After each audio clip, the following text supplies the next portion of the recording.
in the daytime, I'm an acquisitions editor for a publisher, but that's the other side of the story.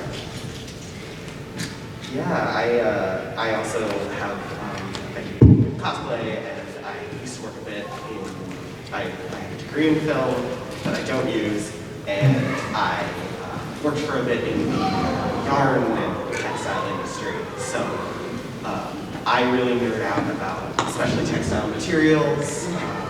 You know, sometimes watching a thing and going, "Where are your sheep though?" or something.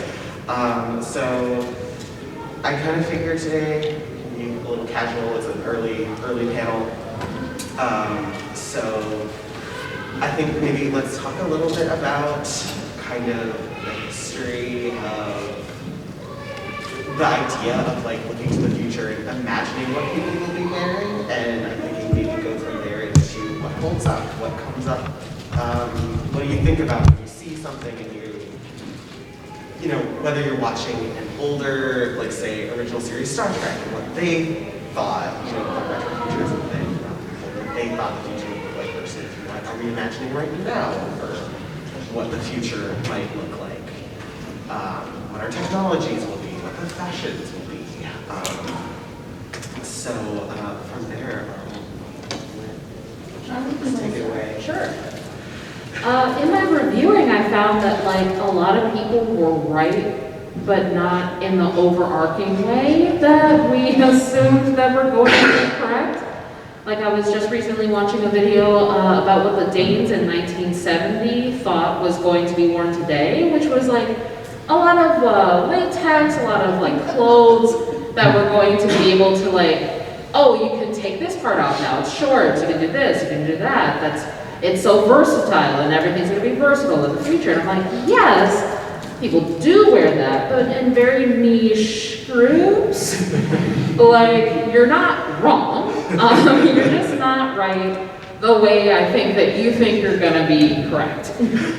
And we can see this in like I remember at the turn of the millennium, that like we all thought everything was going to be so chrome and sleek and that people were going to be wearing things that are like kind of spiky and like kind of just like jagged and whatever. Absolutely not. I mean, yes, but like the way that it's adapted is seeing like e-girls for a little bit wearing things that are like kind of iridescent and plasticky, and seeing like things on the runway that are absolutely spiky and whatever, and maybe at the Met Gala depending on the theme, but like not us. We no. Yeah, there's definitely that divide between what is specific to like a subculture, specific to like high fashion, and what's everybody else wearing. Well, that's always been the case. Yeah, exactly. I mean, you look at not even just the 1950s, you go back hundreds of years, there was always a fashion that was the top of the fashion. Mm-hmm. And you had the wealthy people wearing heels, for example. Mm-hmm. You know, your average shepherd isn't going to wear heels, for goodness sakes. And, you know, there's a lot of that. I think really where you can see the cutting edge stuff is probably Japan. I see a lot of Japanese fashion coming out that's very like what you're talking about. And you look at it and you go, I never wear that. You know, I wouldn't wear it at my age, but I wouldn't wear it when I was 20 because it's not useful. Everything we wear is cosplay. Let's get real. You're in cosplay. I'm in cosplay. He's in cosplay. Everybody's in cosplay. It just depends on what you're trying to present. Same thing throughout the ages. And as far as I can say about the latex, that's right along there with those electric cars that never showed up because nobody really wanted. Nobody wants to wear latex. Come on, have you ever worn latex? Yeah, it's nasty stuff. If you're a sweaty person, especially. Exactly. Sweat once, you're over. You're done. Exactly. So looking at the future, personally, I would think it's more of a Matrix time. Actually, there's a designer in St. Louis. I don't know if any of you have ever been to Skiff. It's a designer in St. Louis. They did all the Matrix stuff. And I'm guessing we're going to look more like that.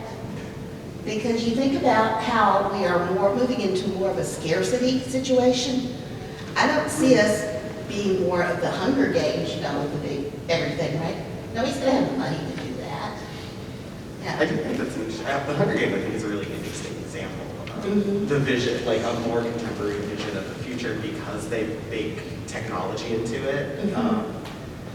in a way that is pretty novel. I haven't, when I read those, I haven't seen too much with the ideas, but I think the Matrix is an interesting example too, because we've seen, I can't remember where, like who did the study, but there was kind of a trend that color is sort of disappearing, Really? both in fashion and like interior design and stuff.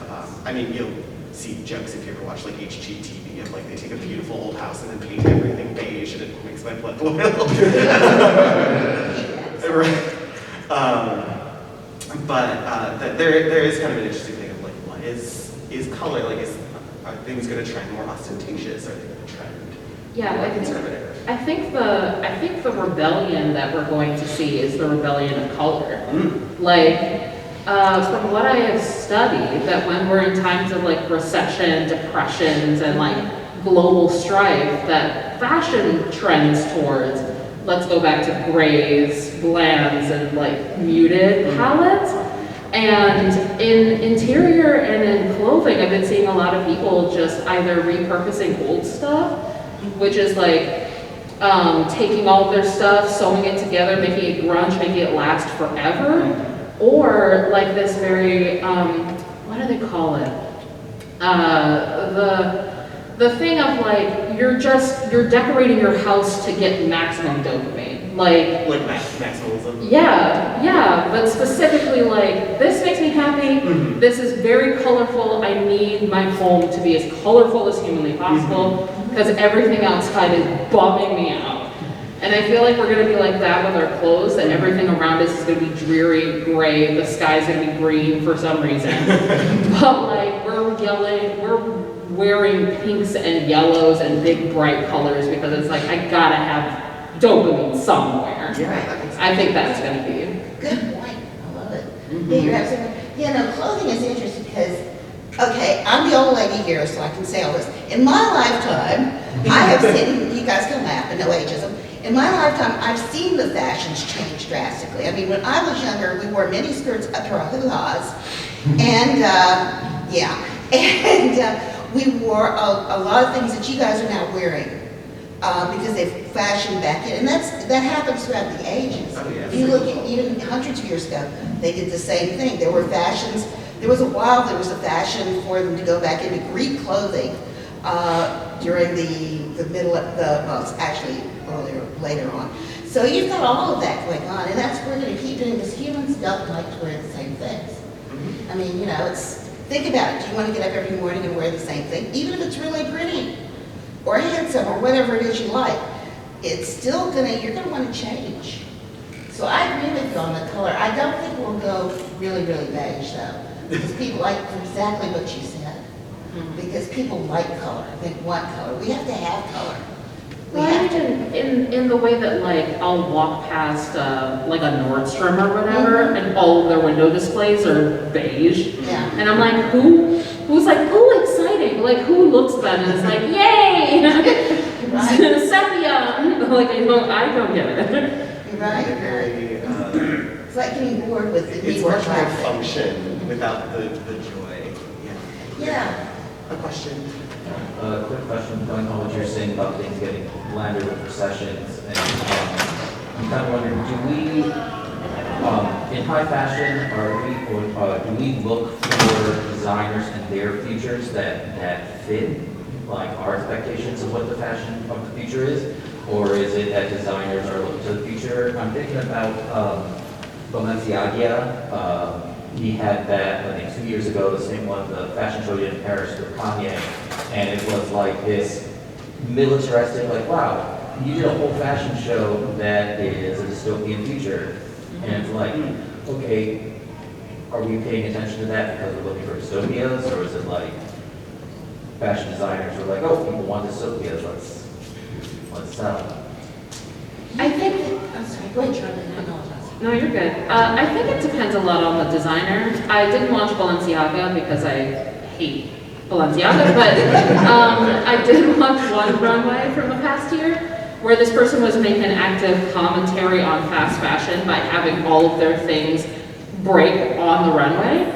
And at first, like, you think that it's a mistake, like, oh no, that person snapped their heel, that's not supposed to happen, and then like a leg out of the pants just pull off, or somebody's like sleeve just falls off, and then for the conclusion, the entire like back room falls down, like the wall collapses, and you can see people like who are actively sewing still, putting on makeup and whatever from the back. Like it's all very beautifully staged as a commentary about fast fashion.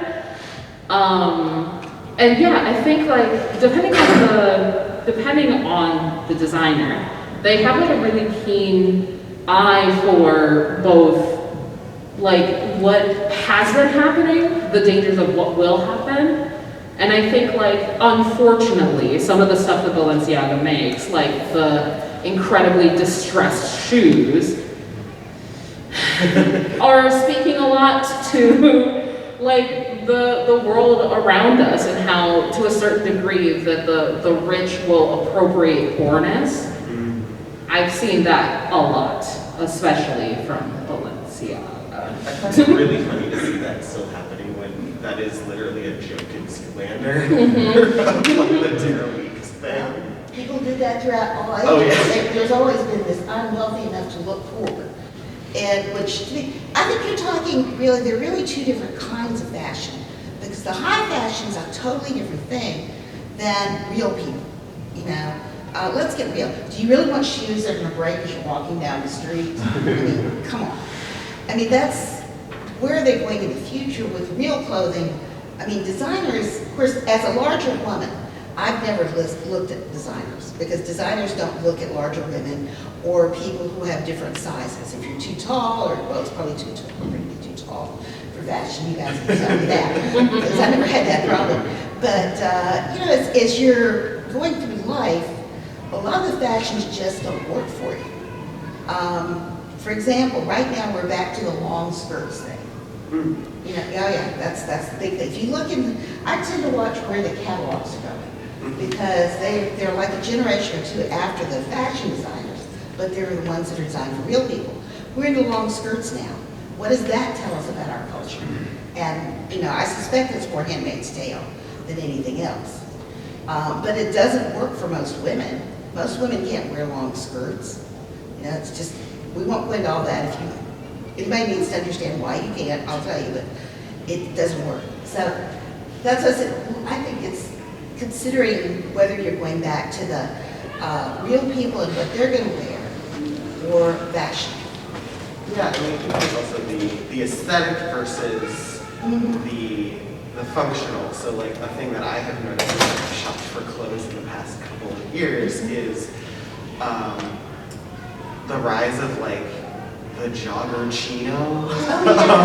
Because they're like, well, you work at, you know, you're an office worker, but you're working from home now. So, you know, the way that culture and just the way that our rhythms of our day-to-day is like, well, I'm not wearing like my nice dress pants because I'm not going anywhere. I'm going to my basement where my desk is, like, which is just an interesting way of seeing how this big event has shifted what's being sold. But I also think I kind of like to circle back. You mentioned fast fashion, which I think is a really good point as we're looking to the future of clothing, as we have a lot of things like Wish. Is it Shein? Shein. I was never clear on that. And even recently in the news, like the influences to that, and kind of a controversy over.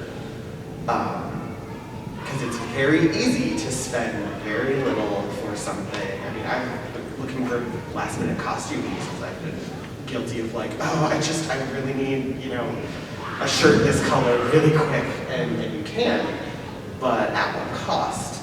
Because you've got labor issues as well as environmental issues, because these are not being made out of great materials. And then you have this kind of counterculture movement of slow fashion, and you can repair, you can visible men if you want to make a statement with it. You can like make a point of having something that will last, which is really cool. So I'm a big fan of that movement.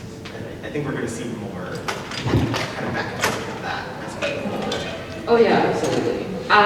So at Minnesota Fashion Week this past year, there was an entire one fully dedicated show that was just slow fashion designers that I wrote an article on, if y'all want to read it.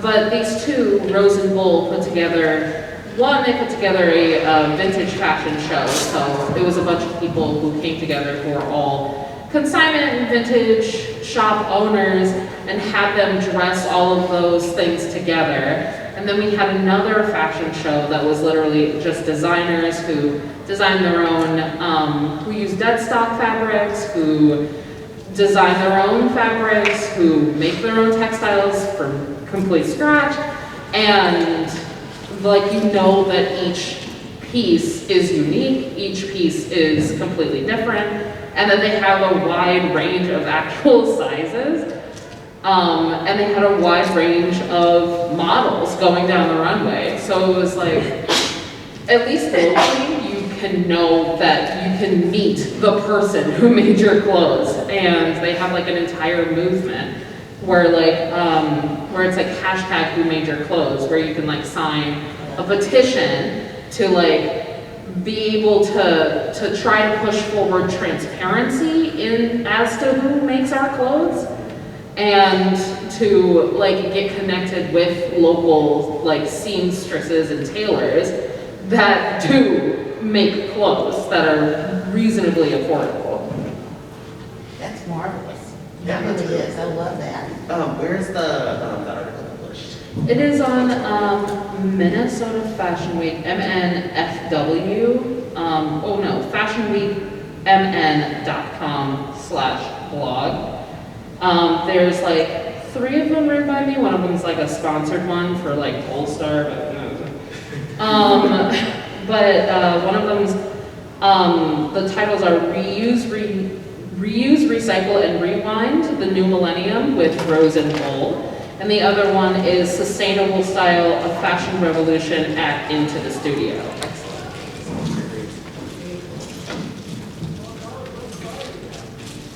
Yeah, let's see. Oh, I'm so sorry. Just seems to like taking modern fashion and the fast fashion versus like tailored clothing, all that stuff, and slow fashion. Like in a lot of science fiction and fantasy, even the sci-fi factor, if we're looking at fashion, it usually is a post-scarcity thing when we see like that slow make stuff, you don't just do that. For fantasy, it tends to be the wealthy people who can afford that stuff. And like fast fashion seems to be this, basically it's affordability, right? That we can afford it. I would love tailored clothes. I love that stuff. I cannot afford that. That's not gonna happen. Like, and that's why I basically have to buy fast fashion. So like, where does that reality versus the fantasy of fashion kind of sit with the evolution of all this stuff? Yeah, I do think that's a really interesting point, because I think a lot of, folks, some sci-fi fantasy, particularly sci-fi if we're looking to the future and speculative fiction, you often don't really see kind of where the clothes are coming from, if you're thinking about like, well, I can't remember Star Wars, but that's not really, that's a long time ago, because it's more of a fantasy sci-fi blend. But you don't really see, you can see logic behind the clothes, but you don't really see like where they're coming from generally. But then you, on the flip side, you have things like Star Trek, where you have the post-scarcity, where it's like, oh yeah, you just, you have the replicate, like it just makes it, which is great. And also not a thing I think is going to happen anytime soon. Like, we are not at a point, you can't recreate text stuff. I mean, you sort of can, but like, the technology is not there yet, and it takes a while. So, where we are now looking forward, I think it's looking at if you're speculating. All right, what are the things that are going to clothing? Just a minute. Actually, one of my books is dystopian. And it's a lot of times what I find is that in a lot of books, people don't refer to the normal things. Like, how many books do you see now that talk about somebody going to the bathroom? right? It's kind of a given, and clothes are kind of in that area too, which I don't like because it should be something to consider. Which is why I go back to Matrix, is that whole idea of woven and simple and kind of ragged. So you're right, that's a good point to make about the not making it generic. There's also the aspect of choice of like, there are some things in, building a sci-fi world that are kind of like, you have a limited choice, or if you don't necessarily want to explain your character going to the bathroom, unless there's something important about it. But your clothing, if you're describing your character like getting up in the morning, the clothing you put on is a choice you are making. So that is a very interesting thing to look at as far as like, what is this character planning for their day?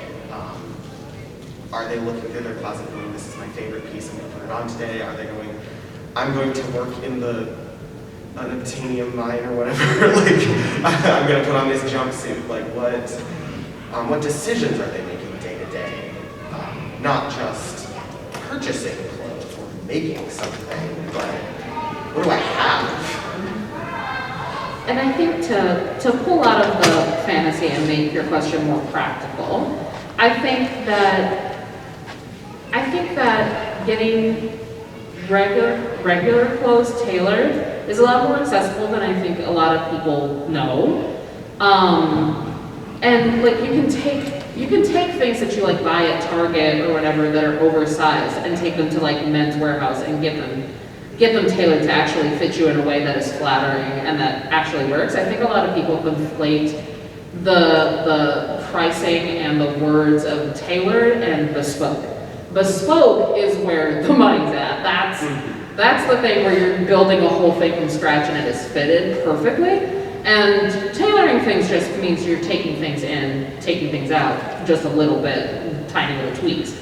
That's not actually very expensive. And I encourage people to take like a piece that is just like, this is a little too oversized, and I would like to size it down. Or like you find something that's like at a store that you're like, okay, well this is a size that's far too large for me, but I know it would look good on me. Just take that little leap and then take that to somebody who can just like that in, and I swear it would be. and honestly, like, Facebook's a really great place to find. I'm in a lot of like LGBTQ groups for like exchanges, and that's a really good place because sometimes you'll even just say, I need to get this tailored, and like someone will be like, I can do it. So that's also a good way to just like connect with people. Yeah. But yeah, there are a lot of places around. There's You guys are lucky. We don't have where I live in the Northwest, in the Olympic Forest, literally in the Olympic Forest, and we don't have a lot of tailors. So it's kind of hard to find. But by the way, if anybody's looking for a side business, that's a really good one. You can do trades, you know. You don't have to do money, you know, because there are things that maybe you can do somebody else can't do. For example, maybe you're tall enough to hang pictures for short people like you, right? Trade off. There's lots of ways to do that, but you're right. Don't think about bespoke. That's like what's unless the you're like writing a fantasy, but like your sci-fi and your character is like, I don't know, an heiress or something. Yeah. Not people like us, generally speaking. Yeah, that's the average person. Yeah, also, I mean, it is not accessible for everyone to learn how to make or mend or tailor their own clothes, but those are things that are both worth thinking about, like in the real world as well as our speculative fiction. As far as like finding, you know, a place that teaches classes, there are. I know at least in the Twin Cities, there are quite a few places that are really great for if you want to learn how to do some visible mending, if you want to learn how to do some simple tailoring. There are definitely places. And that's also something to think about, you know, say you've got a sci-fi world that has a lot of, we're in a dystopia, Amazon has taken over and everyone's wearing warehouse jumpsuits. Like, what's the economy look like for, are people putting patches on to try and get some kind of individual, like, make themselves more individual? Are people doing trading or are people sewing for themselves? Are they sitting in their little, I don't know, pod cot sewing away or something? These are all things that you can see the real world, like what people are doing, and extrapolate that into our thought experiments and our spec-fic. And people rarely, sorry, don't mean to Oh, jump no. in, but people rarely, things aren't gonna really change that much. 200 years from now, people will still be needing to have their clothes fixed. There's some things that don't change about humans. Okay, we all like to go out to the pub. I'm convinced that the first career was actually running a restaurant. I don't think it was whoredom. I think it was seriously serving food. Because people love that sort of thing. And as time goes on, we do the same things, we just do them in different ways. Like clothing, right? We all want to look different. One of the things that surprised me about the 90s and moving on, the advent of tattoos. Now, how's that going to play into our clothing? We're currently seeing people wear clothing where you can see the tattoos to show it off. How does that change in the future with our new cultures? So just bringing that question up. So I'm betting most of you have tattoos, but it's... Tying into what each of you just said now and bridging the real world and speculative fiction, one of my friends has been delving into spinning wool and Very cool. and loom weaving, as well as mending and making bespoke stuff. And a couple of years ago, she made a post that has stuck with me, and it was about people talking about the zombie apocalypse and blah blah blah. And even in fiction, whether it's written fiction or visual media, how you always show the people that the most valuable skills are going to be like hunting and trapping, and people who can use weapons and firearms. And she's like, people are still going to have to wear clothes. People are still going to need horticulture. If you get a enclave, you're going to need people who know how to grow food.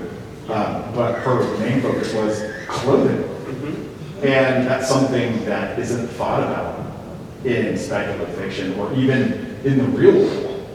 And that was really eye-opening, and that's stuck with me. And she took that, and she also takes that in a way of how certain skills are gendered and have been gendered throughout history and continue to be gendered and also devalued based on that skill, like how weaving and clothes making and mending are considered more domestic, or when it comes to fashion, unless it's obviously utilitarian, for hiking or tactical gear, blah, then it's devalued.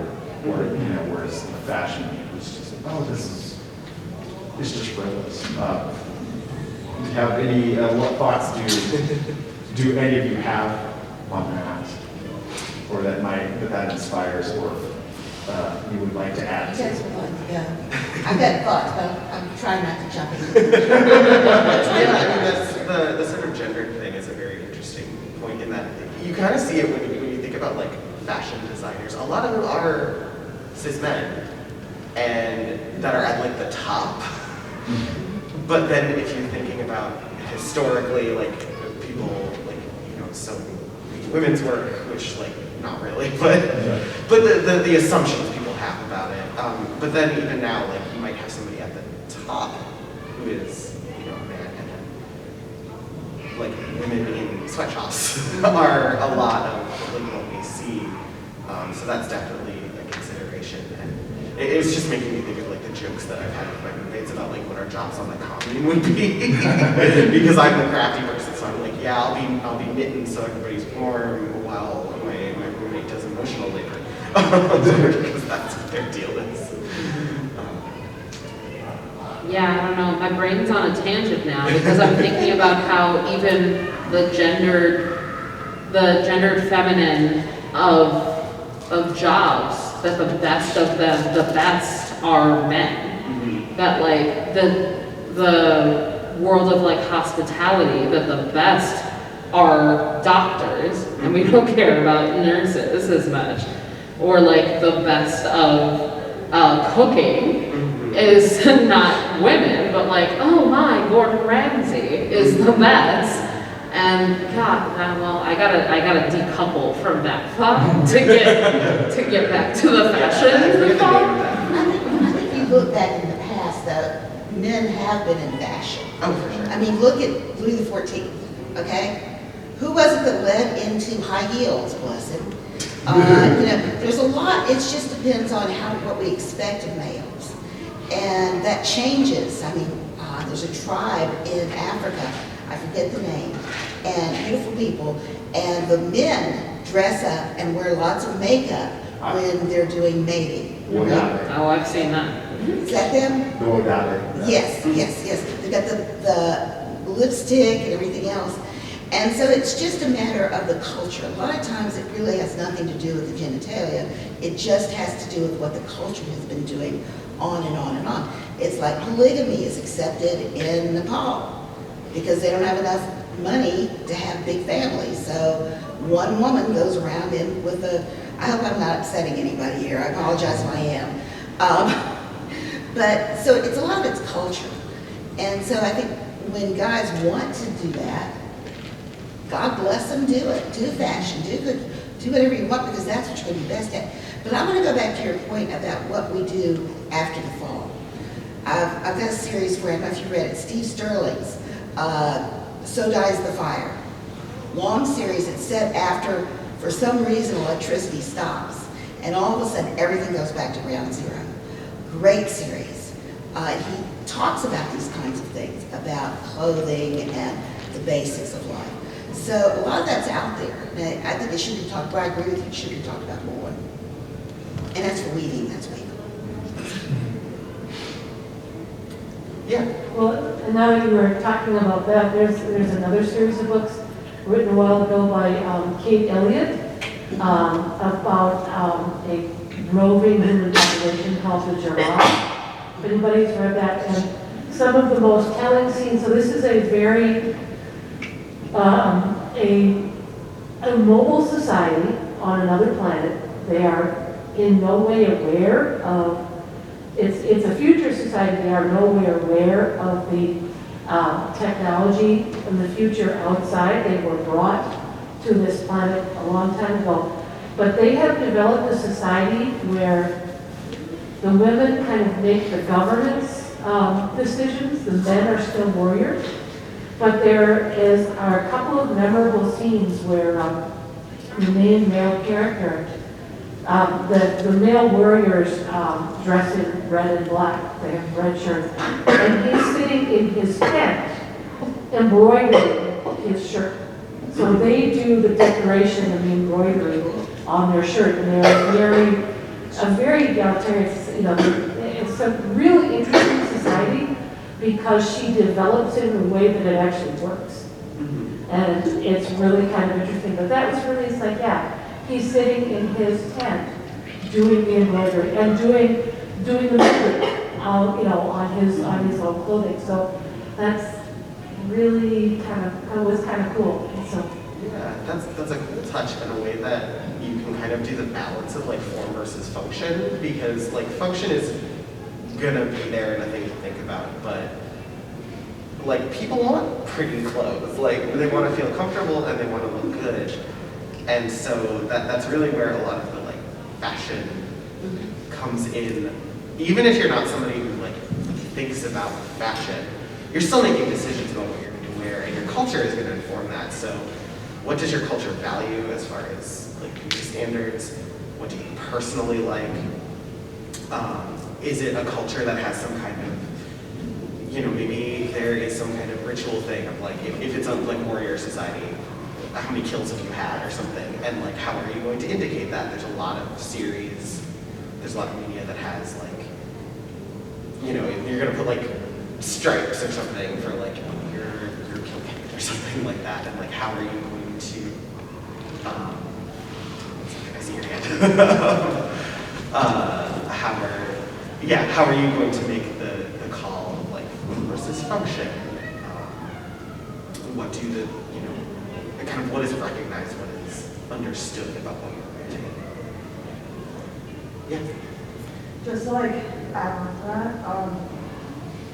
if you look historically, it's often the warrior societies that are the fanciest and kind of like the most elaborate ways of like dressing and showing themselves.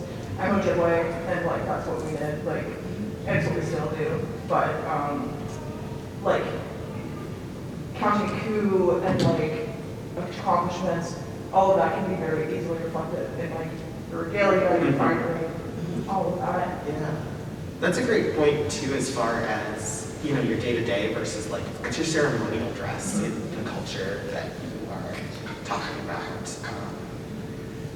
As like, what's the difference for an average person? What is your difference between what I'm wearing to work and what I'm wearing when I'm dressed in clients?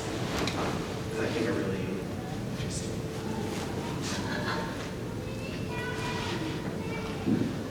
Yeah. For any of the panelists, for any of the sci-fi or speculative media you've seen or read, is there anything you've seen, you felt fashion-wise was the most out of left field or most like completely original to that work? Like you're not just taking an existing fashion and this is how I'm not going to use, but like, oh, they invented something wholly new for this. That's hard for me because I have more pet peeves than I have. I've seen Well, who that. spun that wall? Kind of. But I love that question. Yeah, there's a lot out there, but a lot of it is almost, I'm just trying to be different here. I'm writing up something that looks different. And you look at it and you go, really? How did they do anything useful in that outfit? It's like, you couldn't, first of all, the train's too long. I don't know if you've ever worn a long train. I'm sure you guys, yeah. No, just no, not for an average day. Or the heels are too high, or the hat's too high, or a lot of times, and that's kind of my pet peeve, because I'm an editor.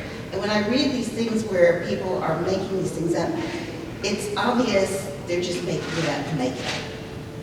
And if you're a writer, that may be fun, but it may annoy your readers, just like the wool.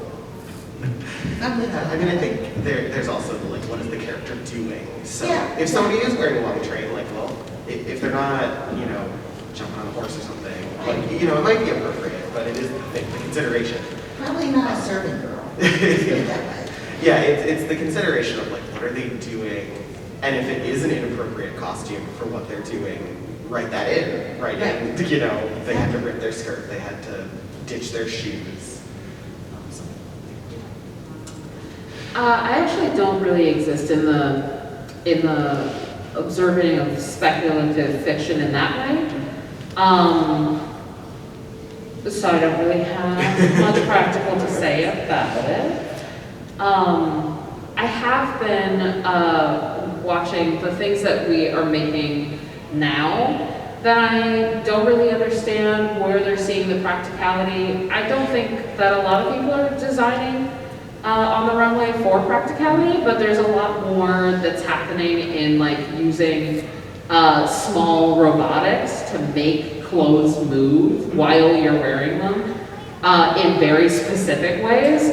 So you don't have to rely on, ooh, the breeze made my dress look beautiful. Now the robots move it as if there is a breeze to make your clothes look beautiful. Which is great for me. I have a very specific kind of flair, but I don't think that is very practical to a person. Looking cool is a practicality. Going cool is something that you are thinking about. So that's something to think about in literature, though, because people will always want to look cool. That's true. If you lived in 1400s France, you want to look cool. You live in 2000 America, you want to look cool. Well, and there's always going to be someone who's like, oh, you're wearing that. That person is always going to exist. Yeah. This wasn't specifically for Charlene, and I don't know if you can answer this or not, but looking back at the 1950s and 60s, and even the 70s to a degree, they made a lot of clothing out of novel materials at the time, a lot of synthetics, especially like I think all the stupid shimmery one, I don't know how to call it. Try But it's paper, we had paper dresses too, so, like, sorry. but like they took all these like at the time textiles that were different, all these materials that were different at the time are novel, and said that will be the future. And now we're in the future, and a lot of stuff we use some of it, but a lot of it isn't used the way. And not like the latex stuff, like the stuff that's really out there, but like something you're like, oh, Types of yeah, Like acetate and stuff. Yeah. What was the question? So the question is, taking that stuff, like what happened? Like what seemed to stop that like complete switch from like natural fibers to the synthetic ideas, especially with these theoretical synthetics that had a lot of advantages, like you don't have iron anymore type stuff. Comfort. I think a lot of the reason why it is that a lot of them aren't being used anymore is because they're not really practical to make. There's a lot of waste left over from when you make them, and it's not as profitable as like polyester is. Polyester is in almost everything. That one's the most practical of all of the synthetic fibers. I think also the switch that has happened is that now that we care more about the environment, we're actually trending towards making a lot of really weird textiles from natural fibers again. So it's putting in a lot of work to do something that one thing that we already have can already do. I have my own feelings about that, but I did see something super cool about like the combination of spider DNA and goat DNA to make silk. That people are making fish leather, coconut leather, mushroom leather, like they're trying to make it so that we can have the least amount of harm to still be able to have the stuff that we want to have. Because like feather leather is bad. Like fake leather chips, and it does not hold up like leather does. And it's just, but coconut leather is like very supple. It's just my worries with things like that is that it also takes a lot of work to make something like a coconut, like supple like leather is. So we might end up finding out that those things also have incredibly practical issues when it comes, and expensive issues when it comes to like making them, and we'll probably ditch those too. I think in that way, that kind of innovation is also a fad in its own way. Yeah, I think people are going to be trying things out and then like basically seeing if they're profitable. Yeah, like, does it work? Can we make it Yeah. profitable large scale? Can I Does anyone want to learn? manufacture this Right. in a way that hopefully, you know, the laborers are being compensated fairly for their work on this? And can we afford to do that and then sell the product at a price that the consumer can have? Also, I feel like, specifically talking about the spiders and the goats, that if you know how that particular sausage is made, you're gonna have to like dress it very well to be able to sell that to anybody. Because don't look it up. It is so gross, but it is so interesting.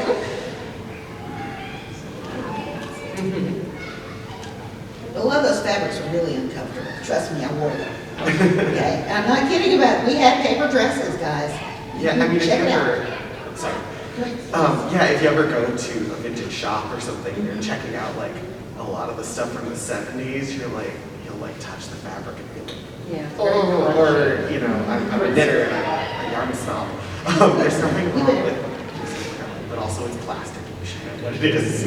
And sometimes you'll find like, you know, Granny's old Afghan that she crocheted and you're like, why is it crispy? That's something. Oh, wait, why do we not use rainbow anymore? It's kind of nice. Sorry.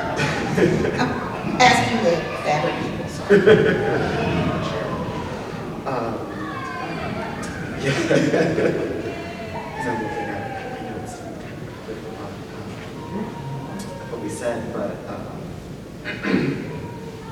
yeah, I also, just to bring it back a little bit to the beginning of this, of like looking at the description for this panel, it's like, why aren't we all wearing silver suits and stuff like that, which is a very like retro futurist, like looking at like the Jetsons, right, what they're wearing, which I think is the thing that it's interesting to think, because looking from today, seeing fashions like that seem ridiculous. Like it seems like no one really thought we were going to be wearing that, right? And I think they did, but Some did. to degrees too. You know, a cartoon may have less adherence to like really speculating about the future versus a more serious piece of sci-fi. But I guess to bring back to, I don't know, do you have any favorites of like things that people in the past thought would be a thing that either did come true or did not come true? Well, the silver suits, come on, nobody looks good in those. Seriously, do you really want to wear one of those things? I mean, even the Star Trek actors, none of us have the body for that. Or, okay, some people have the body, but most of us do not have the bodies for that sort of thing. So yeah, that whole tight-fitting thing, personally, I think that we're going to be more in the Dune kind of style, with the loose clothing and that kind of thing. Because everybody looks good in that. I saw people speculating on what it is that men would wear in the future, and that looked really good. I think it was a show that was in this country, and I feel like it was in either the 60s or the 80s, depending on like the silhouettes of things. But like men were wearing like these really cute, like kind of, I mean, they wore rompers, is what they were expecting men to wear, like rompers with like really cute lapels and like cut off sleeves and like just fashionable stuff. And men's fashion is not kind to men.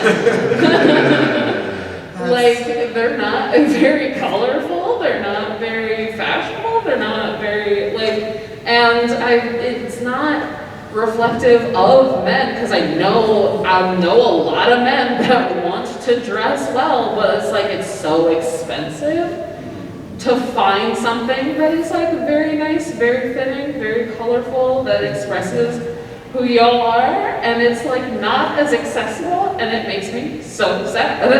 Yeah. In the past, they thought that like, oh, men would be dressing like this and like that, and have like different colors and different palettes, and it'd be so cute. And I'm like, God, I wish. I know, every time I like peek at the like Met Gala or whatever, and it's like all of these gorgeous women in these amazing costumes, and then like, it's like, and another black suit.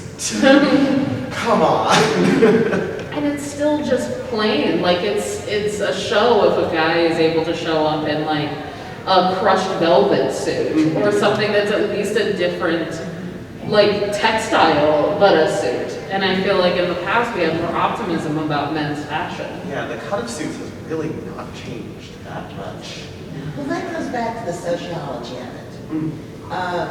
One of my masters is in looking at abstractive versus associative societies. It was my second master's. And basically what that says is there are societies where people are individuals. Everybody's an individual, and that would be associative. And then there's what's called abstractive, and that's what we've got, which is exactly what you're talking about, where the men feel like they have to look exactly alike because they're trying to fit in. Because if you don't fit in, you don't survive. I'm not talking they're going to kill you, but maybe they'll cut you off. For example, my husband is out here somewhere in another panel, and one of his day jobs is he's a futurist, but he's also a reporter in cyber security and such things. So we have to go to a fair number of conferences with these guys who all look alike. Honest to God, you walk in the room and they all are wearing exactly the same things, right? From a certain position or age down, they all have on khaki pants and blue shirt, or some variation, right? The guys who are older or who have more status don't have to dress like that because they've already got their positions. But the younger guys or the less achieving guys, are worried about that, because if they don't look alike, then they will be pushed out, and that's what we see in our society. We're seeing a little less of it now because of COVID and because people are working at home. But as whenever we have to get pushed back into groups, it's that group thing. Humans are group animals, and you don't want to offend the group too much. If you don't have the status to defend yourself, you don't want to get pushed out. Is that a question? You're talking about your hopes for the future and whether somebody called something. I'd like to point out there's a lovely 1930s/40s daily comic where it's a bunch of 30s girls laughing at some 1890s outfits. Look at those huge sleeves and that mop of hair and that super long skirt. And then that's at today. And then they had the next one where it was girls who had barely any hair but like just the sideburns. And they were wearing mini skirts and like crop top, like just basically a chest wrap. And it's just like pointing at the 30s girls saying, look at those super long skirts and those sleeves and that mop of hair. I'd like to congratulate them for successfully calling out punk girls and It is funny because as fashion evolves, there's like going to be speculation on the kind of fun, like I'm writing sci-fi way, and then also people like basically boomer comics that are gonna be like, kids these days wearing this, and in 10 years they're not even, they're gonna go out in their underwear or whatever. It's a very funny phenomenon that keeps happening. So we've got about 5 minutes left, so I'll give our panelists. Did you find the answer? Yeah, I found out about what happened to Rainey. Oh, good. So, apparently, okay, because it's a cellulose fiber, the plant that it comes from is just, it's not, like, it's hard to grow. It comes from the bark of the plant, and the extraction process is extremely expensive. So it's still used, just not by us. Okay. If you run across Rainey, it's going to be probably in a vintage store, because it's a fabric that, as it got older, it crinkled up and I still have some from back in the day, and it gets kind of hard to the hand, and that may be another reason we don't use it, because it doesn't really last beyond a few uses. And washing it more often makes it even worse. You're right. Absolutely. Absolutely. I was just thinking about, the comments about men's fashion, and this kept coming back to my brain, sort of the state of men's fashions, and thinking about the fact that what's considered an innovation in men's fashion lately is shirts that you don't have to tuck in. It's sort of like, wow, that's supposed to be this innovation. It's like, poor guys, I feel bad for you. Yeah, I remember when Henleys made it back into men's fashion, and it was treated like a revolution because one sleeve, like the cut of it was slightly different, and then the sleeves were color blocked at the time, and I was just like, okay.